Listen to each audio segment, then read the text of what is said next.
Young Leaders Conference is a joint venture between Tennessee Farm Bureau Young Farmers and Ranchers and also the Tennessee Council of Cooperatives. And it's geared towards the young farmer members, as well as each cooperative can sponsor people to come to this that really have probably never been to a young farmer event.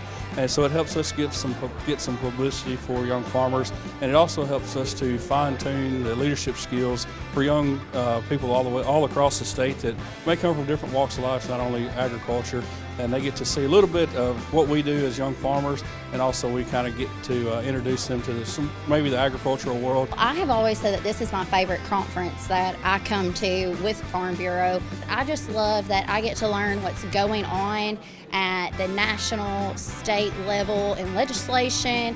I love getting to learn different tips that I get to take back home to my family's farm. So this is my first time at the Young Leaders Conference, and it's been really great. Like when I was younger, I was in FFA, which at the time I didn't realize it was a leadership opportunity to kind of, for me to learn a lot. And so now that I'm older and it's been 10 years since I've been to an FFA event, it's cool to get that same training, but now I recognize, okay, I'm in a place where I can be a leader, or I'm always in a place that I can be a leader.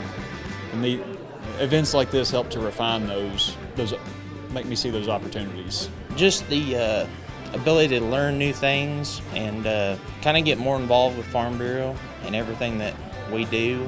My wife's starting to get more involved with the women of Farm Bureau, and she likes doing stuff to give back to the kids and stuff. So I'm the same way, so that's why I'm trying to get more involved. I feel like every time I come to an event, I learn something new, and it don't matter how many you go to, you're always going to pick up something new. You're going to hear a new speaker or a speaker that you've heard, but you might not have picked up on the first time you heard them.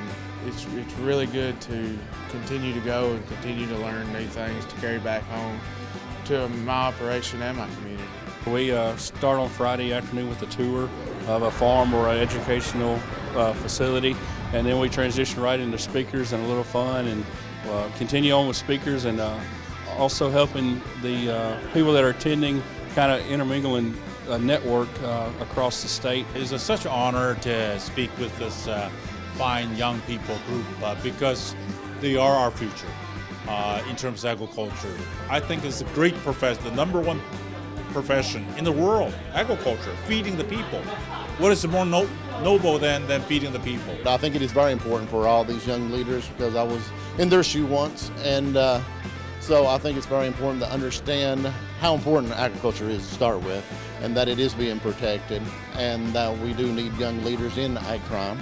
We need young leaders in agriculture and all aspects of life. If I had learned some of these lessons 15 or 20 years earlier, I think it would have made me that much of a better person, and I think you've got to be a good, solid person to be a good leader.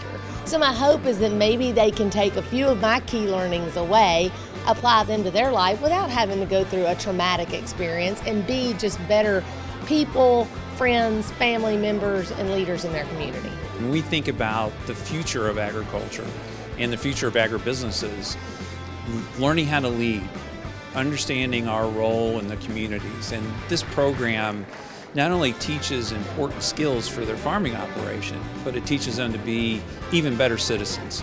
And one of the things I think Tennessee really has going for it with this program, and they make lifelong friends. We'll be at conferences and they'll reminisce about when they were in the Young Farmer program and how much it meant to them and their family and what it's done for them really in their career. They are the backbone of this country, and it's God's earth. And when we went through the drought, I would think so much about farmers with their crops and money they might lose, or cattle that are not able to get to the water and the feed and such. And the fact that they have to have that perseverance and that faith. Lord, see me through this. This is my living. I'm not giving it up. I'm going to stay with it, Lord, but I need your help. And so just to be in that room and to feel it, men taking off their caps for the national anthem, and all of that just touched me. I was just sort of a privilege to be there.